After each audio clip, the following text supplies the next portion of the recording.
She's actually giving us her dead grandmother's money for this wedding. Can you believe how pathetic that is?" My sister Sophia's voice carried across the reception hall, her bridesmaids erupting in champagne-fueled laughter. I stood frozen in the doorway, holding the $50,000 check they'd demanded, my entire inheritance, while 200 guests clinked glasses to celebrate my humiliation.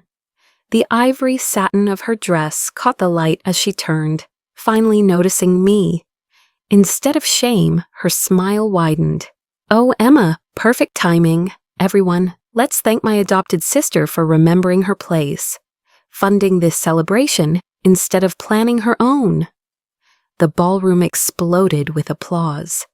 Actual applause for my degradation. My brother Marcus jumped onto the stage, grabbing the microphone with the confidence of someone who'd never earned anything himself. A toast to Emma, living proof that blood is thicker than paperwork. He winked at me, that same wink he'd perfected when stealing my lunch money 20 years ago. "Come on up here, sis. Hand over that check so everyone can see what family obligation looks like."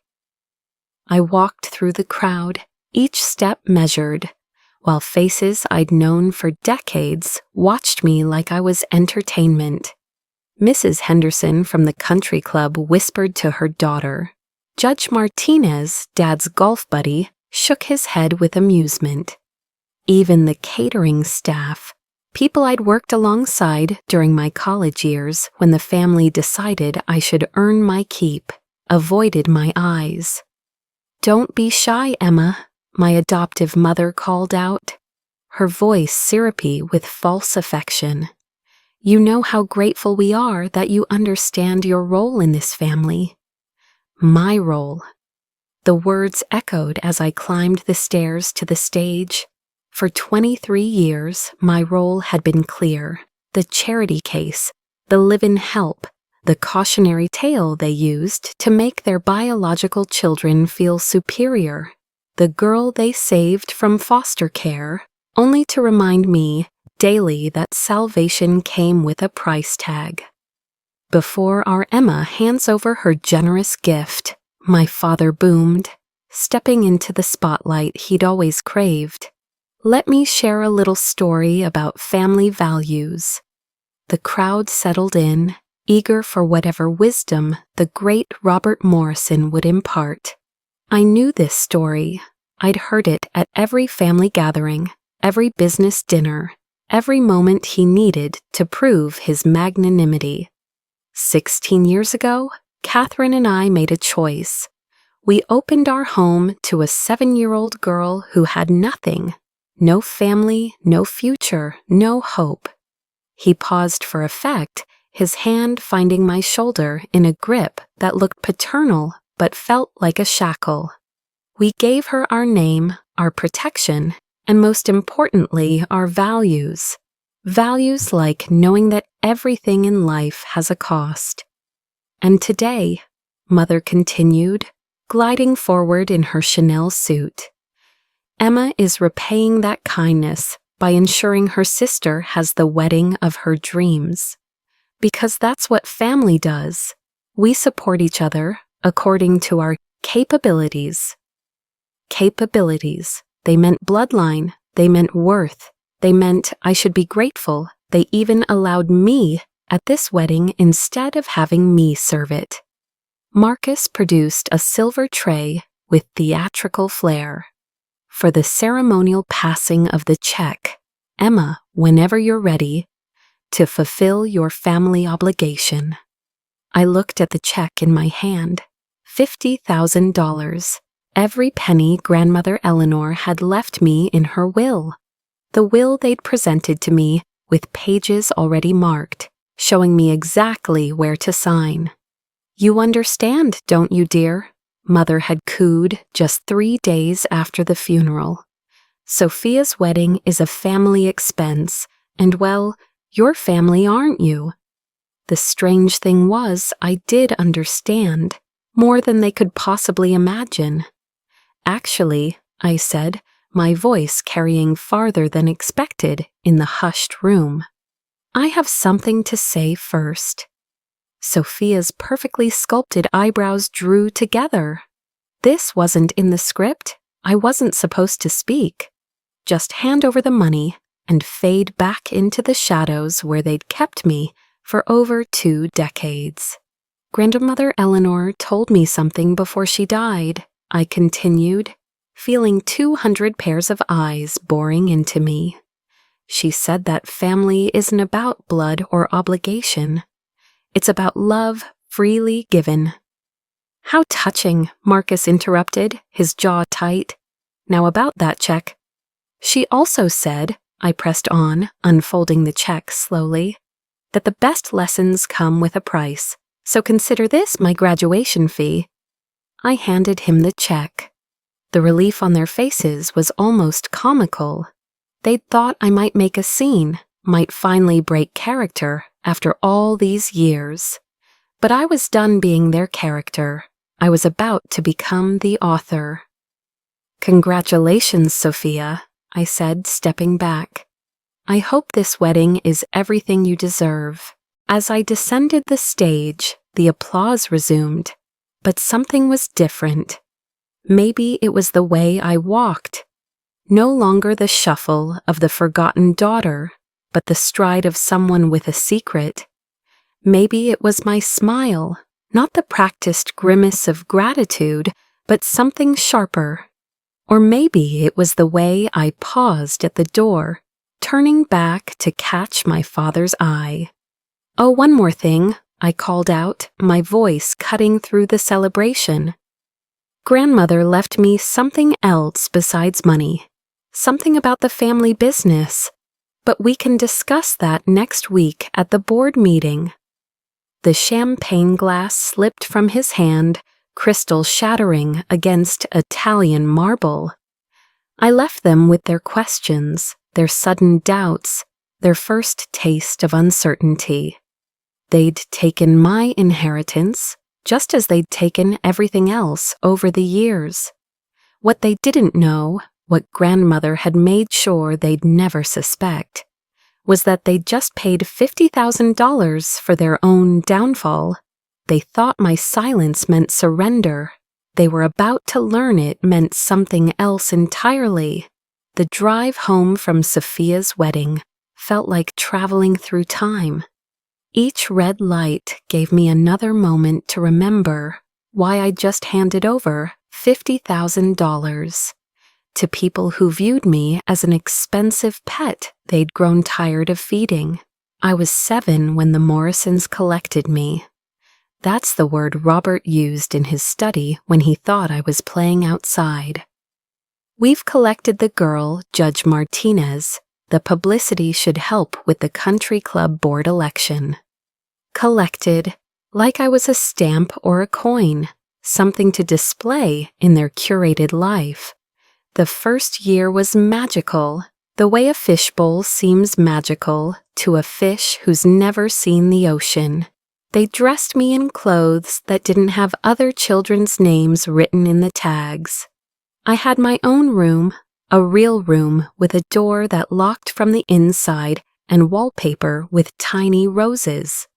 Catherine would parade me at charity luncheons, her hand protective on my shoulder as she told the story of saving me from the system. "Our little Emma," she'd say, dabbing at her eyes with practiced emotion. When we saw her at the foster center, we just knew she belonged with us. The ladies would coo and congratulate her on her generous heart. I'd smile and curtsy the way Catherine taught me, playing my part in their performance of compassion. I was grateful then, genuinely, desperately grateful. After 3 foster homes in 2 years, each worse than the last, the Morrisons felt like winning the lottery. The magic started fading when Catherine got pregnant with Marcus. "Emma, sweetheart," she'd said, moving my things to the smaller guest room.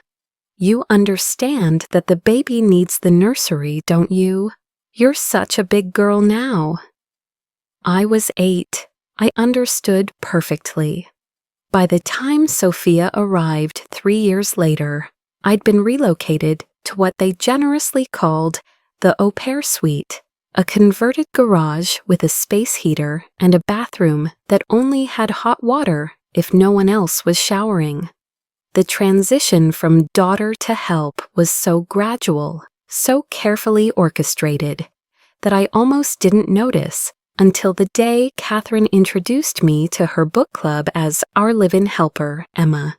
She's working off her room and board. I was 12 years old. The chores started small: set the table, clear the dishes, help with the laundry. Just the delicates, dear. You have such careful hands.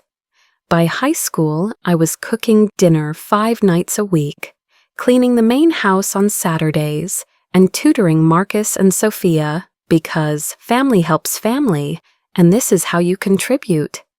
My college fund, the one they'd shown me paperwork for when the adoption was finalized, mysteriously became Marcus's car fund when he turned 16.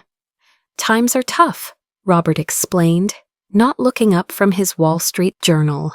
We all have to make sacrifices, but don't worry, the state university has excellent financial aid for cases like yours or cases like mine, foster kids, charity cases, the expendable ones. But there was one person in that house who saw me as more than a debt to be collected or labor to be extracted. Grandmother Eleanor, Robert's mother, the iron-willed matriarch, who'd built the family fortune from nothing, had moved in when I was 15.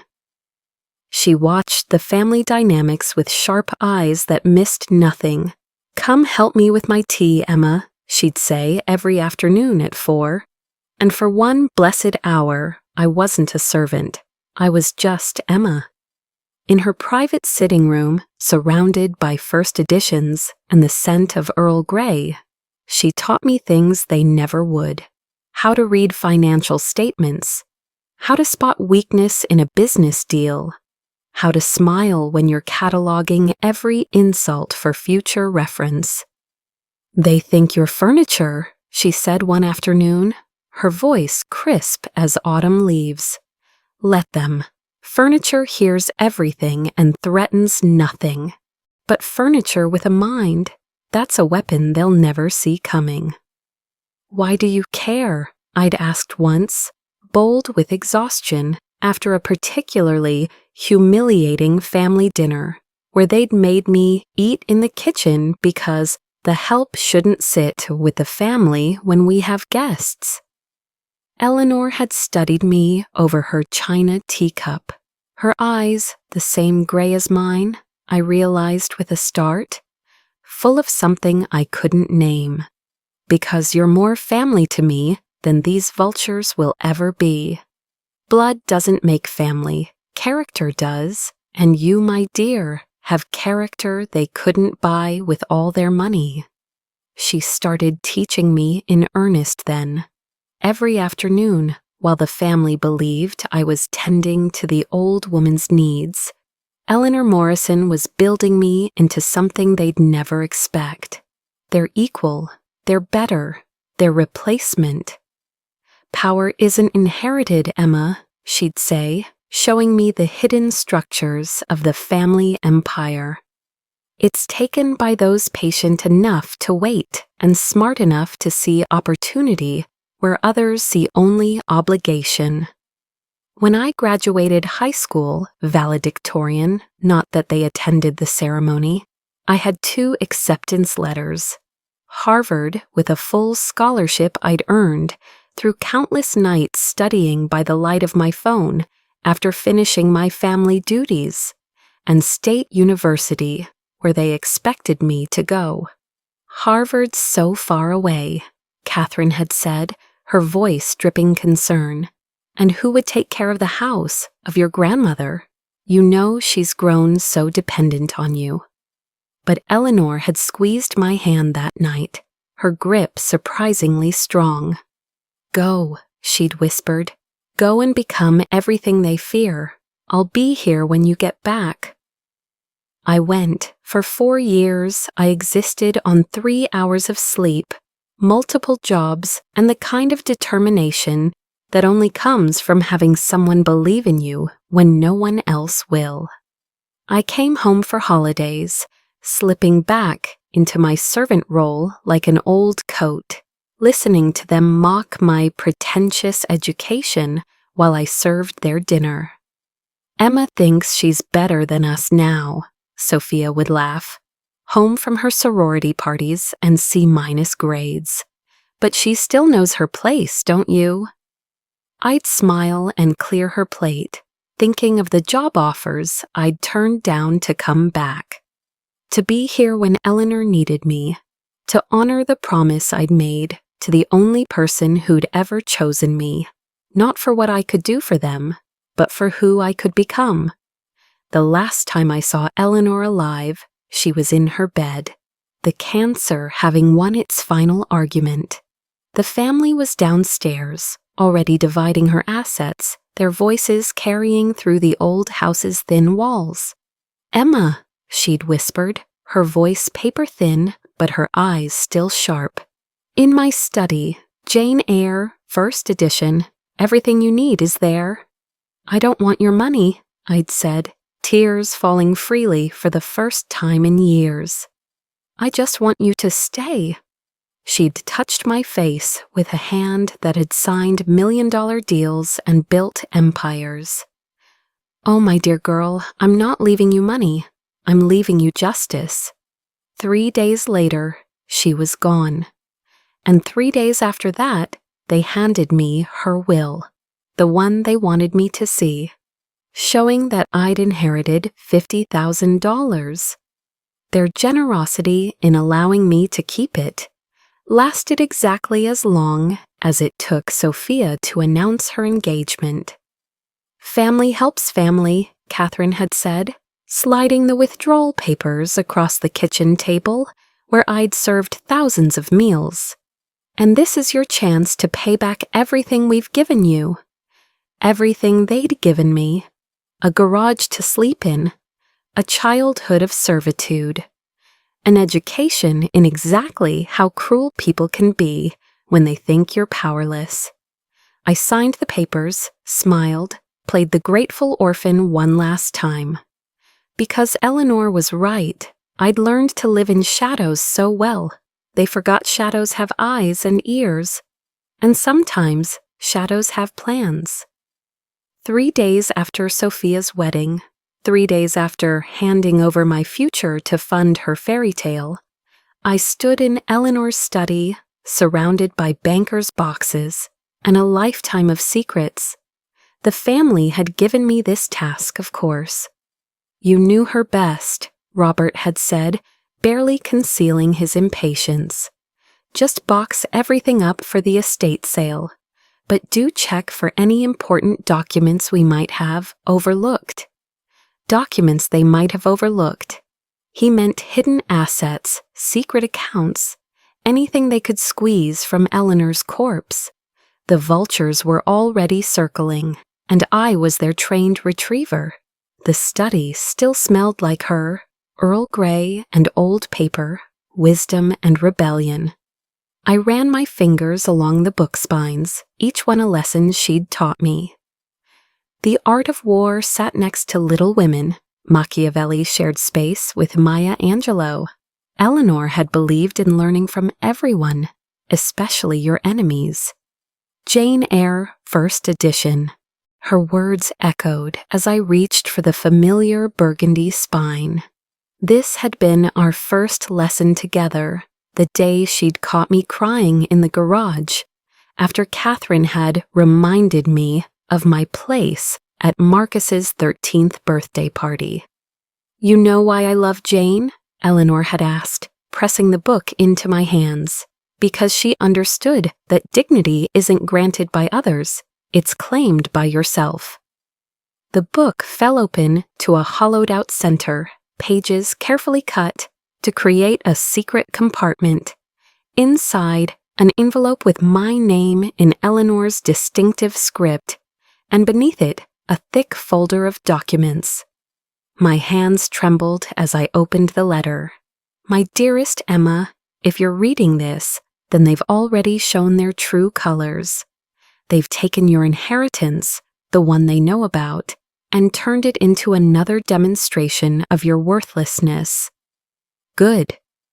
Let them think they've won. What they don't know is that I've been playing a longer game. And you, my dear, are not a pawn, but the queen I've been protecting. The will they showed you is real, but incomplete. There is another, filed with Hartman and Associates in Boston, lawyers who owe me enough favors to ensure it remains hidden until the moment of revelation.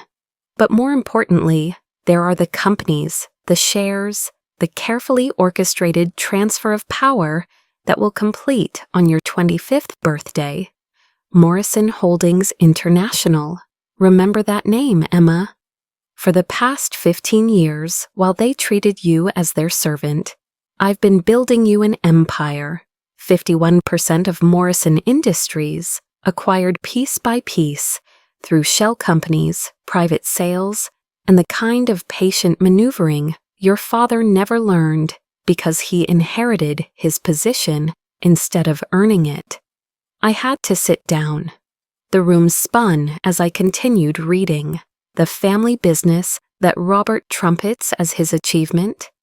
I built it, and I've spent the last decade ensuring that when the time comes, it returns to someone who understands its value, not as a birthright, but as a responsibility. The trust fund they don't know exists has been growing for 15 years. Enough to live on, yes, but more importantly, enough to fight with. You'll need lawyers, accountants, allies. I've left you a list. But here's the crucial part, my dear. They will demand your $50,000. Inheritance for Sophia's wedding. Give it to them, every penny. Don't fight, don't negotiate, don't even hesitate. That money is not your inheritance. It's the price of their complacency. When someone thinks they've taken everything from you, they stop watching for what you might take back. Your 25th birthday is in 3 weeks. I planned it this way, knowing I wouldn't be here to see it, but ensuring you would have everything you need. The board meeting is scheduled for the following Monday. They'll be expecting their usual rubber stamp session. Instead, they'll be meeting their new majority shareholder. The folder contained everything. Incorporation documents for Morrison Holdings International, board resolutions, share transfer agreements, all waiting for a single date, my birthday. Financial statements showing the shell company's steady acquisition of shares. Contact information for board members who'd been waiting for new leadership. Even building security codes, changed monthly, but somehow always updated in Eleanor's precise handwriting. But it was the postscript that broke me. P.S. You asked me once why I cared. The truth is harder than philosophy about character and blood. You have my eyes, Emma, my gray eyes that skipped Robert entirely. The DNA test is in the folder. I had it done when you were 16, and I first suspected. My son, your biological father, died in a car accident when you were 2. He never knew about you. Neither did I, until you walked into my house. With those eyes and that stubborn chin that mirrors mine. Robert doesn't know. He's so convinced of his narrative, the charitable family, taking in the orphan, that he never questioned why I insisted on your adoption, why I pushed so hard for them to choose you from all the children they could have selected for their publicity stunt. You're not just family by character, Emma. You're my blood, my legacy, the granddaughter they've been raising as a servant. And in 3 weeks, you'll be their boss. All my love and faith, Eleanor Morrison. Your grandmother. The letter fell from my numb fingers. I wasn't the charity case. I was the hidden heir, every insult, every reminder of my place, every moment of servitude. I'd been serving my own inheritance while they played at being superior. The rage came first, hot and blinding, then grief for all the years Eleanor had watched them abuse, her own grandchild, bound by legal agreements and the need to protect me until I was old enough to protect myself. Finally, cold clarity settled over me like armor. I heard footsteps on the stairs, Catherine coming to check on my progress, no doubt. Quickly, I slipped the documents back into the book, the letter into my pocket. When she entered, I was boxing up romance novels, the picture of the obedient servant they'd trained me to be. "Any luck finding anything valuable?" she asked, her voice sharp with greed. "Just books," I replied, adding Jane Eyre to my personal pile. "Nothing important." She sniffed, disappointed. "Well, hurry up. The estate sale company comes tomorrow, and I want everything ready. Oh, and Emma, I'll need you to handle the setup. You know how these things exhaust me." "Of course," I said, my voice steady, despite the revolution raging in my chest. "I know my place." She left, satisfied with my subservience. I returned to packing, but everything had changed. I wasn't boxing up Eleanor's life. I was preparing for war. A war they didn't know had already begun, with battles they'd already lost. 3 weeks. I had 3 weeks to play the greatest role of my life. 3 weeks to remain their grateful orphan, their unpaid help, their favorite reminder of their own generosity. 3 weeks until everything they thought they owned became mine. I picked up my phone and scrolled to a number I'd saved but never called. Hartman and Associates, Boston. It was time to meet my real lawyers. Time to review my real inheritance. Time to stop living in shadows and start casting them. I folded Eleanor's letter carefully, placing it against my heart.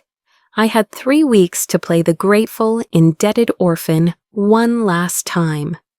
And I intended to give the performance of a lifetime. The 3 weeks between discovery and revelation became my masterclass in deception. By day, I was Emma the servant, invisible and indispensable.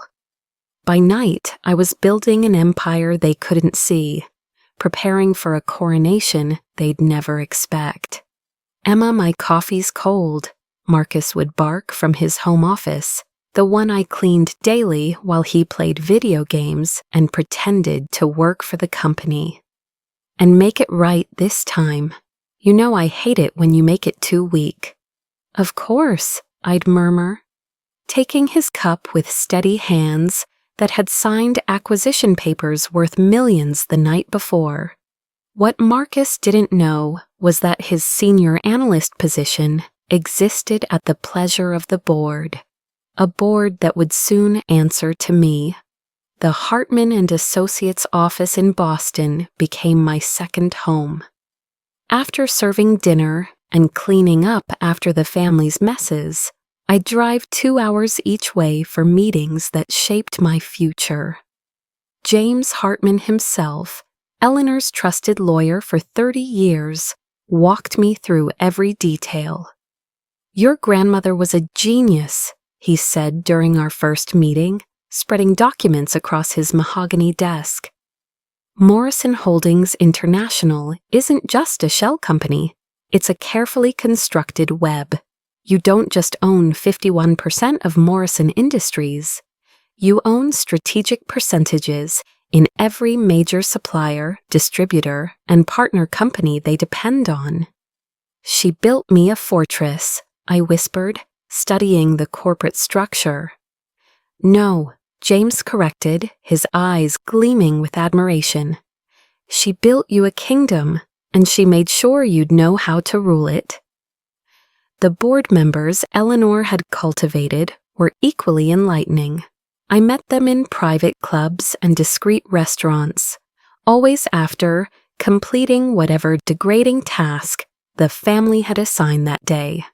There was CFO Patricia Chen, who'd watched Robert waste company resources on vanity projects for years. Board member David Okonkwo, who'd been repeatedly passed over for chairman despite his superior qualifications. VP of Operations Sarah Williams, tired of seeing nepotism trump merit. "We've been waiting," Patricia told me over dinner at a restaurant where the Morrisons would never think to look for me. "Eleanor promised us change, but we never imagined this." "What did you imagine?" I asked. "Evolution," she said. "Not revolution, but revolutions work too." During those 3 weeks, I lived 3 lives. There was Emma the servant, who still woke at 5 a.m. to prepare breakfast and iron clothes. Emma the student, who spent stolen hours learning everything about corporate governance, reviewing contracts, understanding the empire I was about to inherit. And Emma the CEO in waiting, who was slowly, carefully positioning pieces on a chessboard my family didn't know existed. The irony was exquisite in its cruelty. One evening, Robert called a family meeting in his study, the study I dusted that very morning. "Morrison Industries is having its best quarter ever," he announced, puffing up with pride he hadn't earned. "My leadership is finally paying off. In fact, I'm thinking of expanding, maybe acquiring some of our smaller competitors." I stood in the corner, invisible as always, while he outlined plans that would require board approval he'd never get.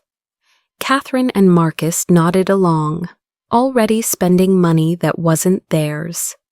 Sophia, back from her honeymoon, was focused on her phone, probably planning another party with my $50,000. "Emma," Robert said suddenly, remembering I existed, "bring us the good scotch. This deserves a celebration." I poured their drinks with hands that had reviewed the real financial statements that afternoon. Morrison Industries wasn't having its best quarter. It was hemorrhaging money from Robert's mismanagement, staying afloat only through the supplier relationships Eleanor had built. Relationships now controlled by Morrison Holdings International. By me. "To success," Robert toasted, raising his glass. "And to keeping it in the family." I almost laughed. It would stay in the family, all right. Just not the family he imagined. The nights grew longer as my birthday approached. I memorized every contract, every bylaw, every legal precedent that might challenge my takeover. James had assembled a team of corporate lawyers, sharks who smelled blood in the water and circled with anticipation. "They'll fight," he warned me one night, as we reviewed defensive strategies. "When they realize what's happening, they'll throw everything at you." "What can they throw?" I asked. "I've been their servant for 16 years.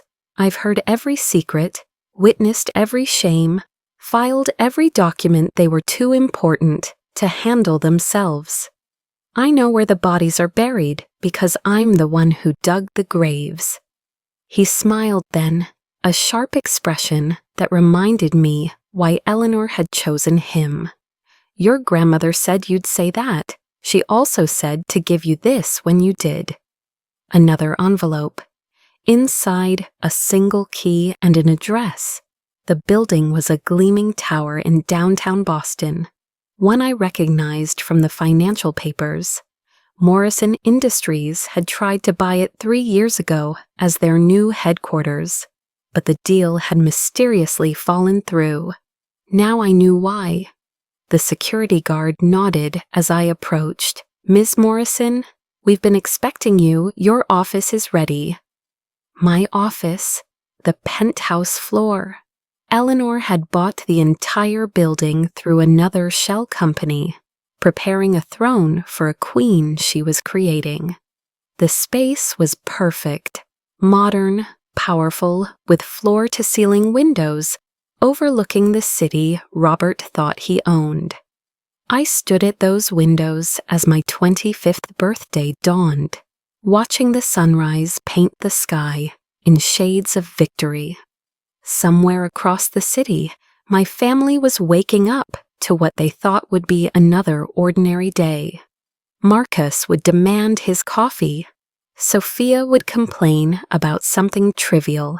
Catherine would find new ways to remind me of my place. Robert would go to his office, his soon-to-be former office, and continue making plans with money he no longer controlled. My phone buzzed. James Hartman. Everything is filed. As of 12:01 a.m., you officially own 51% of Morrison Industries. Board meeting scheduled for Monday, 9 a.m. They don't know yet. 3 more days of serving coffee and cleaning floors and smiling when they reminded me how grateful I should be. 3 more days before the servant became the queen. But I had one more card to play, one more twist in Eleanor's elaborate plan. You see, the board meeting wasn't the reveal, it was the aftermath. The real announcement would come somewhere far more poetic. Somewhere with witnesses who'd remember. Somewhere that would echo with the kind of dramatic irony Eleanor had loved. Sophia's wedding reception had been practice. The family's annual charity gala, the one where they'd first presented me as their charity case 18 years ago, was in 2 days. The same ballroom, the same crowd, the same family about to discover that their greatest act of charity had been raising their own replacement. Power isn't announced, it's revealed, and revelation, I'd learned, has a schedule all its own. The Morrison Foundation's annual charity gala was the family's crown jewel. 500 of the city's elite gathered to celebrate their own generosity, while the Morrisons basked in the glory of hosting. The theme this year was Transforming Lives Through Compassion, which felt like the universe's gift to my sense of irony. I'd spent the entire day preparing for the event, not as a guest, but as the help. Catherine had made that abundantly clear. Emma, you'll be coordinating with the catering staff. Wear your black dress and try to be inconspicuous. This is an important night for the family's reputation. The same black dress I'd worn to Sophia's wedding, the same role I'd played for 18 years, but tonight would be the last time. Oh, and Emma, Robert had added that morning, barely glancing up from his Wall Street journal. I'll be announcing Marcus's promotion tonight. He's taking over as executive vice president. It's time he learned to run the company he'll inherit. Marcus, who couldn't run a lemonade stand without detailed instructions and someone else to squeeze the lemons. I'd smiled and nodded, adding one final insult to my mental collection. The ballroom at the Fairmont gleamed with the kind of excess that mistakes expense for elegance. Crystal chandeliers cast rainbow fragments across ice sculptures that cost more than most people's cars. The Morrisons held court at the head table, their designer evening wear as impressive as their egos. I moved through the crowd with practiced invisibility, ensuring glasses stayed full and conversations flowed. Several guests recognized me from over the years, the Morrisons' charity case, who'd grown up to be their servant. The symbolism wasn't lost on anyone, which was precisely why Catherine insisted on it. Ladies and gentlemen, Robert's voice boomed over the microphone as dinner concluded. Before we begin our fundraising for tonight, I want to share what this foundation means to our family. I positioned myself near the side wall, in shadows but with a clear view of the stage. My phone showed 8:47 p.m.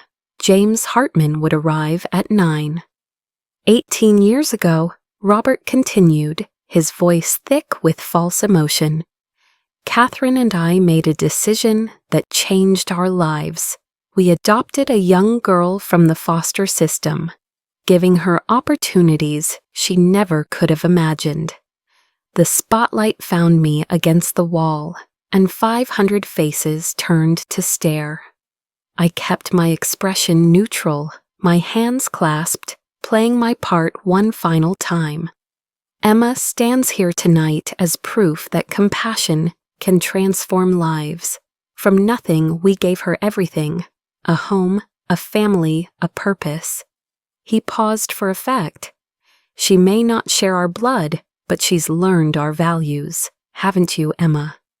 Yes, Mr. Morrison, I said, my voice carrying clearly through the silent room.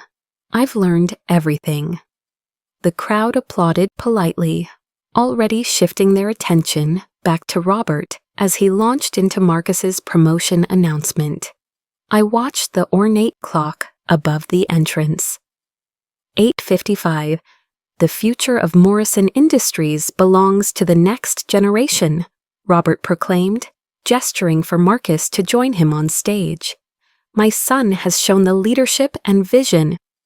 The ballroom doors opened with deliberate precision. James Hartman entered, flanked by 2 associates, their presence commanding immediate attention. Conversation stuttered to a halt as he walked down the center aisle, his silver hair and expensive suit marking him as someone who belonged but wasn't expected. I apologize for the interruption, James said, his voice carrying the authority of someone who'd never truly apologized for anything. But I have an urgent matter regarding Morrison Industries that cannot wait. Robert's face shifted from annoyance to concern. Hartman, what are you doing here? This is a private event.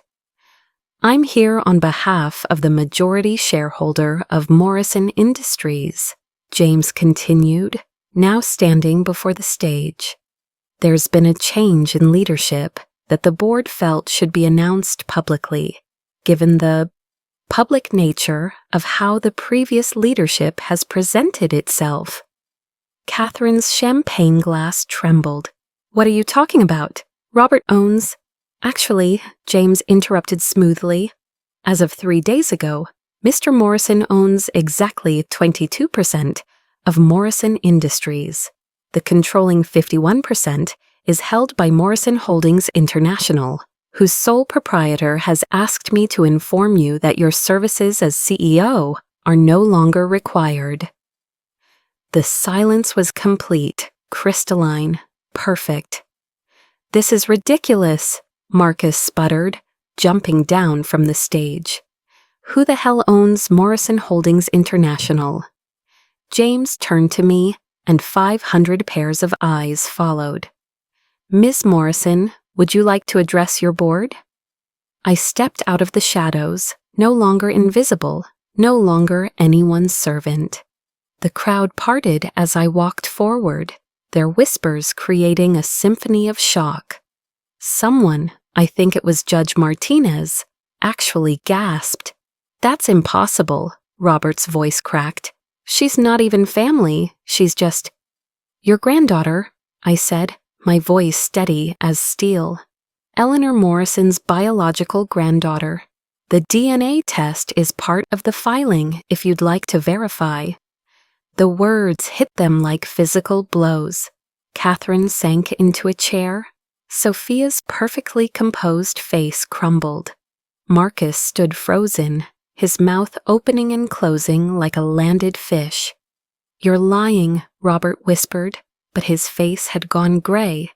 He was remembering now all the times Eleanor had insisted on my adoption, her unusual interest in the foster child they'd collected for publicity. Your son Daniel died in a car accident 23 years ago, I continued, each word measured and clear. He never knew about me, neither did Eleanor, until I walked into her house. with her eyes and her stubborn chin. "You've been making your own granddaughter serve you breakfast for 16 years. Someone in the crowd dropped a glass. The shatter echoed like punctuation. "But more importantly," I said, accepting the folder James offered, "I'm the CEO of Morrison Industries, effective immediately." The board voted unanimously. It seems they prefer leadership that earned its position rather than inherited it. "You can't do this." Robert's voice rose to nearly a shout. "I built that company." "Eleanor built that company," I corrected. "You inherited it, mismanaged it, nearly destroyed it with your vanity projects and nepotism. The board has extensive documentation if you'd like to review your performance." I turned to Marcus, still frozen on stage. "Your position has been eliminated. However, we do have an opening in the mailroom if you're interested in working your way up. The way I did." "This is theft," Catherine hissed, finding her voice. "We'll sue." "With what?" James interjected calmly. "The house you live in is owned by Morrison Industries, Emma's company. Your cars are leased through the company. Your credit cards, your club memberships, your entire lifestyle exists at the discretion of the CEO. The former CEO's compensation package, by the way, ended the moment he was terminated. The implications hit them like dominoes. Everything they had, everything they were, existed because Eleanor had built it and I now controlled it. However," I said, reaching into my purse, "I'm not without compassion. After all, you taught me about family values." I placed a check on the table in front of them. $50,000, the exact amount they'd taken from me for Sophia's wedding. "Consider this severance," I said, "or a return on investment, your choice." The ballroom erupted. Phones appeared, capturing every second. By morning, the fall of the Morrison family would be trending across every social platform. But I wasn't finished. "One more thing," I said, turning back to the microphone. "The Morrison Foundation will continue its charitable work, but with a new focus. We'll be specifically helping foster children who've been failed by the families that were supposed to protect them. We'll ensure they get the education, the opportunities, and the respect they deserve." I looked directly at my biological grandparents, the people who'd raised me as a servant while telling the world they had saved me. After all, that's what family does, isn't it?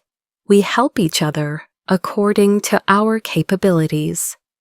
The walk to the exit felt like floating.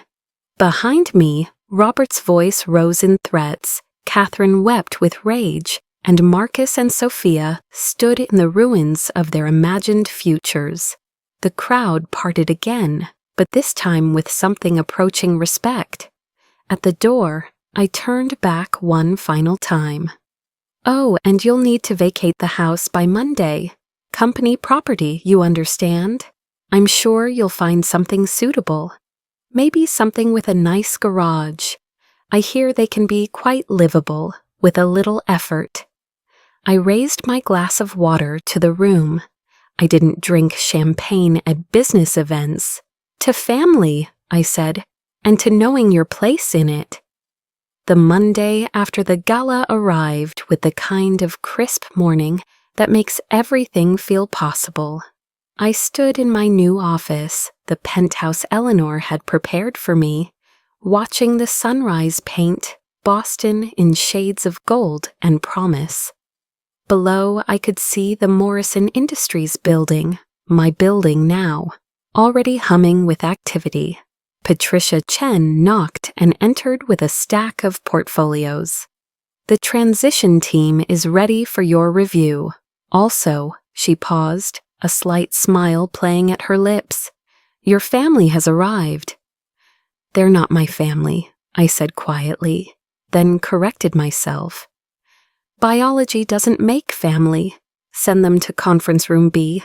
I'll be there in 10 minutes. I took my time walking to the meeting, my heels clicking against marble floors that now answered to me. Through glass walls, I could see employees who'd witnessed years of Robert's toxic leadership, watching with barely concealed hope. They knew change had come. They just didn't know how much. Conference room B was deliberately chosen, nice enough to be respectful, small enough to be humbling. The Morrisons sat around the table like refugees from their own lives. Catherine's designer suit was the same one she'd worn to the gala, now wrinkled from what I imagined was a sleepless weekend. Robert stared at his hands, his usual bluster extinguished. Marcus and Sophia looked like children who'd just learned Santa Claus was actually their parents' credit card. "Thank you for coming," I said, taking my seat at the head of the table. Professional, courteous, everything they'd never been to me. "Cut the act," Robert spat, finding some ember of his old fire. "What do you want? To humiliate us more? To destroy everything we've built?" "Everything Eleanor built," I corrected gently. "And no, I don't want to destroy anything. Destruction is wasteful. I prefer reorganization." I opened the portfolio before me.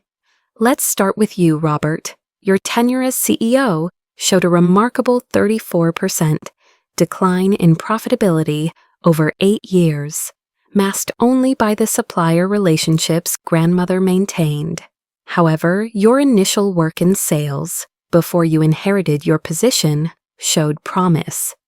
I'm offering you regional sales coordinator for our Midwest division. The salary is $65,000 plus commission.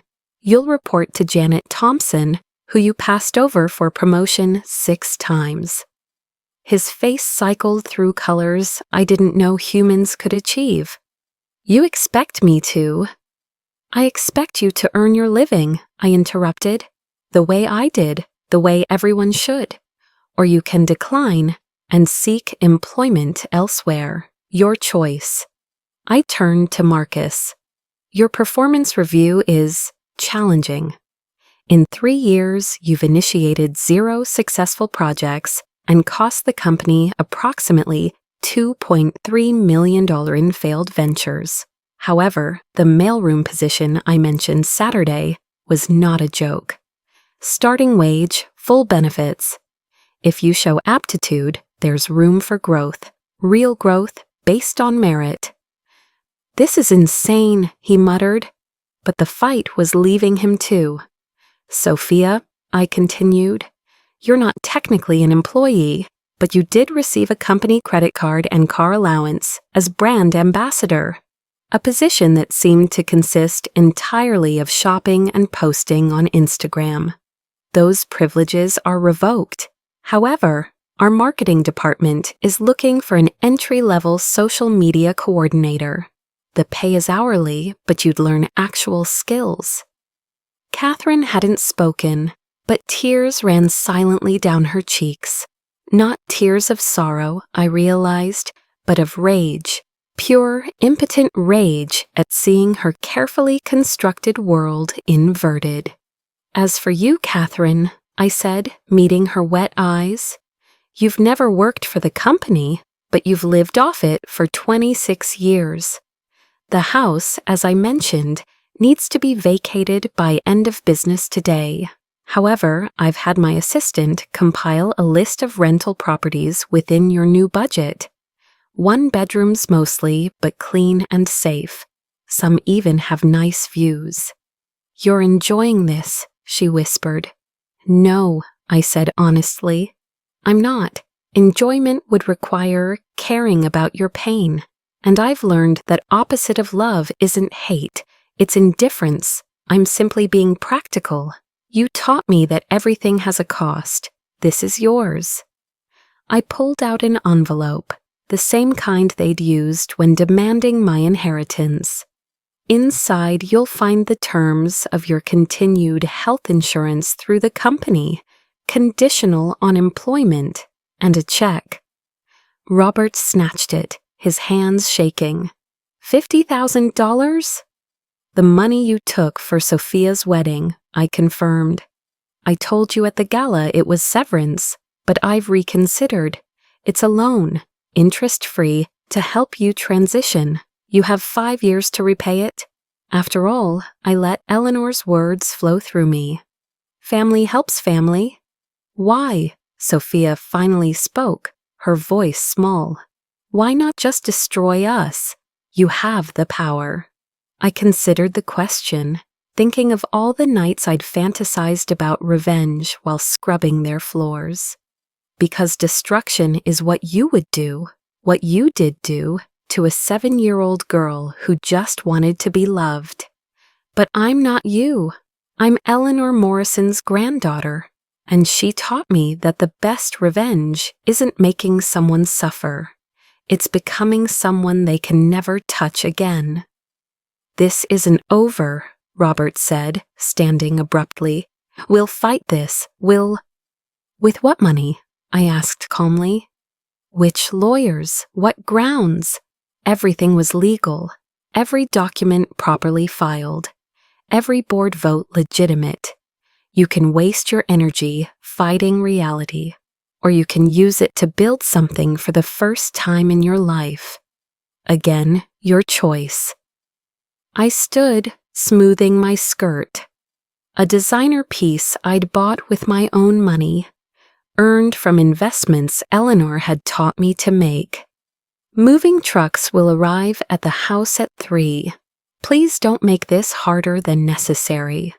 The staff has instructions to pack your personal belongings carefully. Everything else stays with the house. The staff?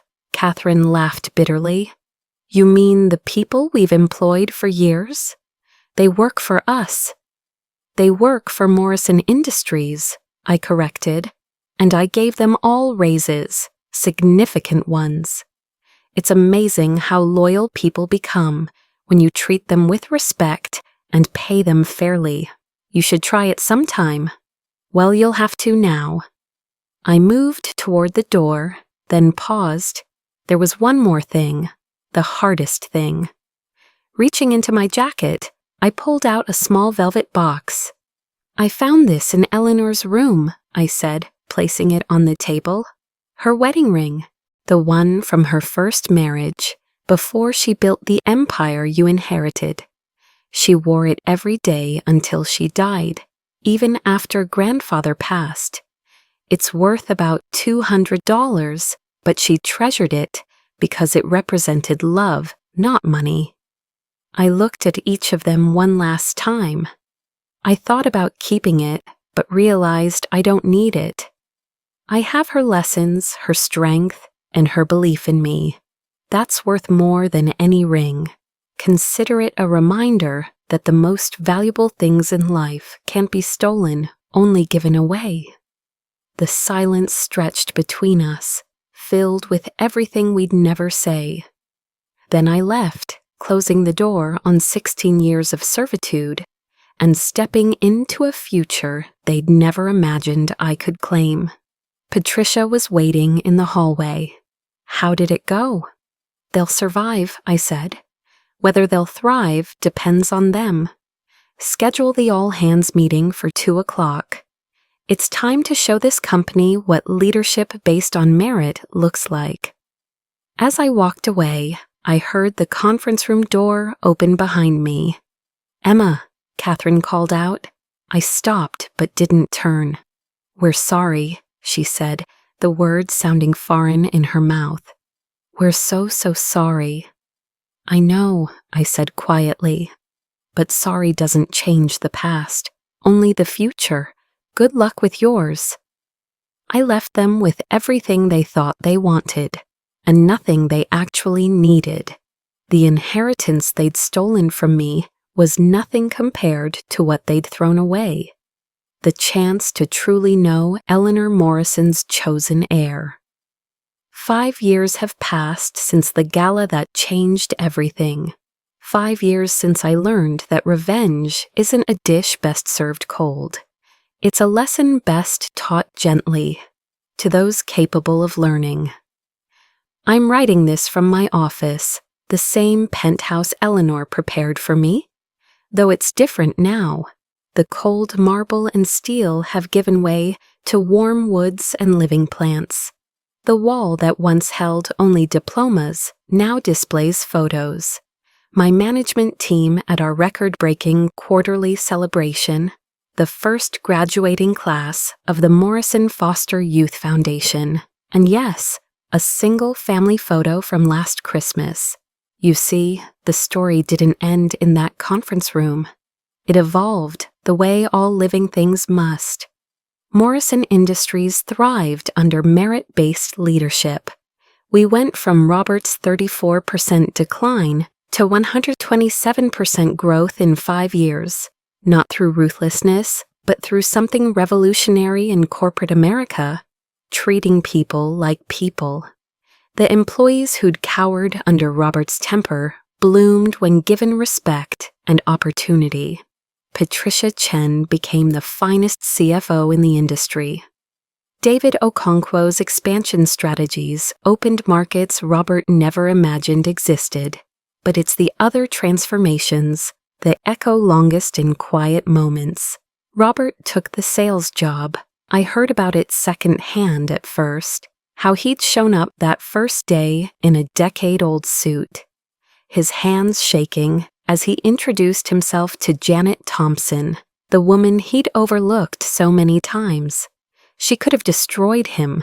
Instead, she taught him. Slowly, painfully, he learned what Eleanor had always known, that respect is earned in increments through showing up, working hard, and valuing others. He's good at sales, genuinely good. Without the armor of inherited power, he discovered he could actually connect with people. His Midwest territory now leads the region.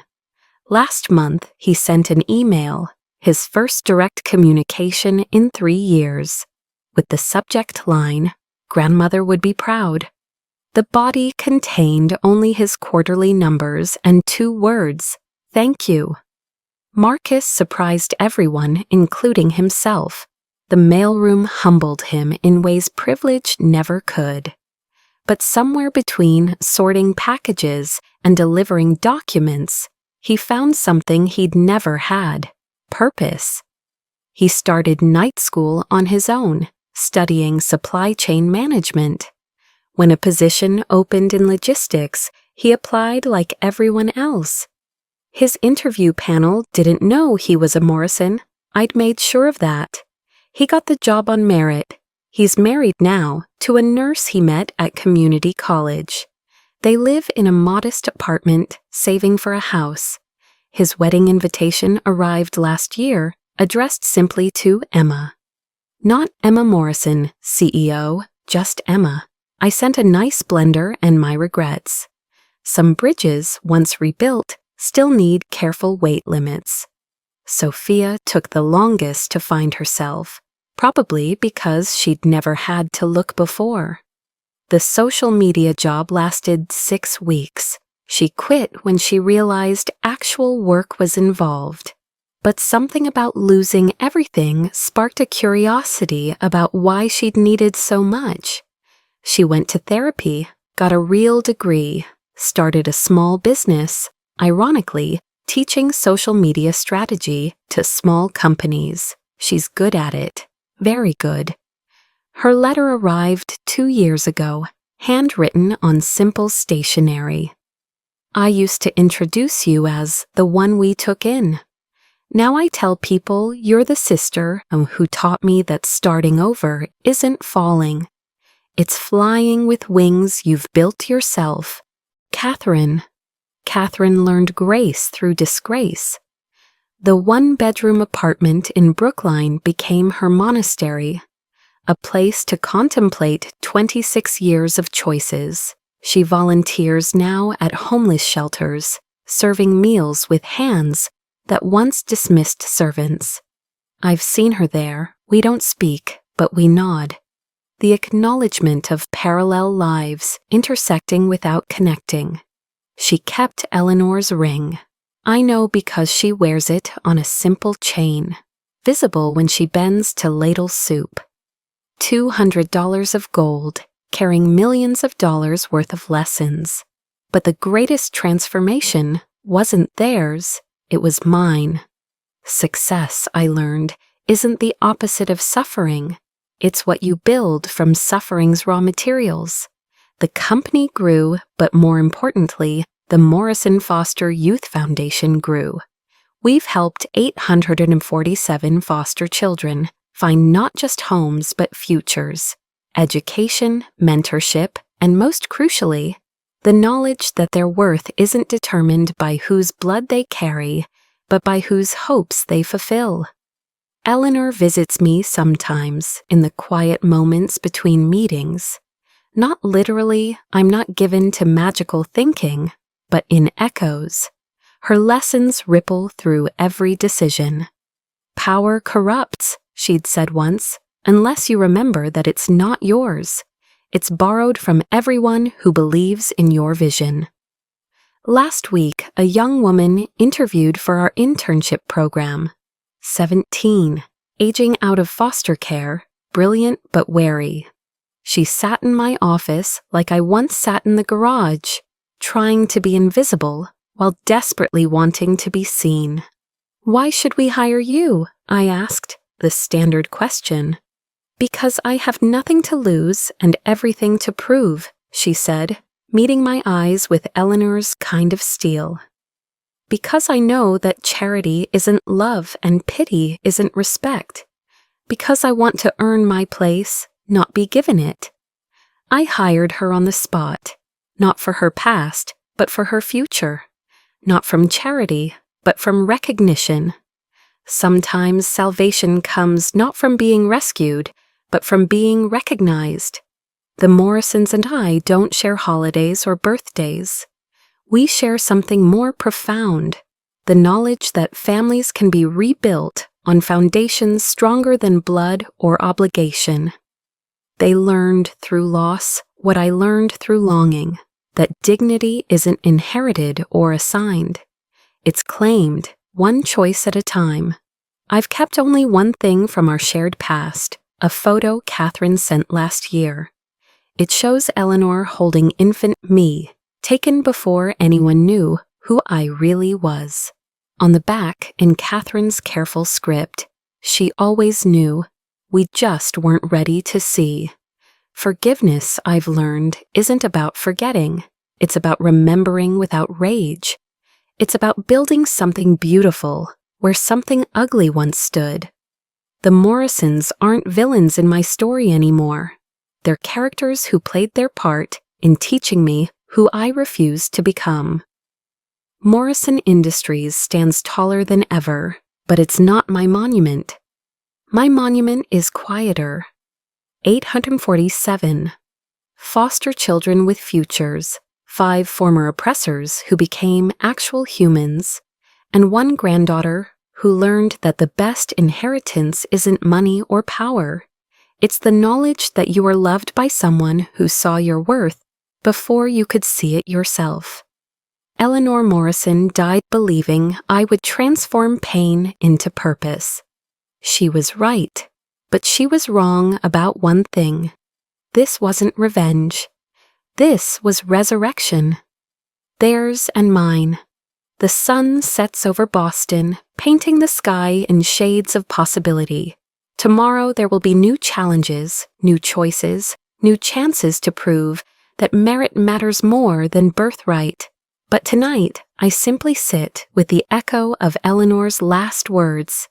Justice isn't punishment, Emma. It's balance restored. The balance sheet of my life runs deeper than any corporate ledger. In the credit column, a company saved, lives transformed, dignity claimed. In the debit column, only the weight of knowing that every cruelty can become a classroom if you're willing to learn. Dignity isn't what you're born with. It's what you refuse to let anyone take away, no matter how hard they try. And sometimes the greatest revenge is showing those who tried to break you that you've used their worst to build your best. If this story of transformation resonated with you, if you believe in justice served with grace rather than vengeance, then you understand the vision of refined revenge. We tell stories of those who turned their deepest wounds into their greatest wisdom, who chose dignity over destruction, who proved that the best revenge isn't breaking those who broke you, it's becoming unbreakable. Subscribe to Refined Revenge for more stories that remind us you don't need to destroy your enemies when you can transcend them. Because in the end, living well isn't the best revenge. Living with purpose is. Hit that subscribe button and join a community that believes in rising above, not striking back. Your story of elegant triumph might be next.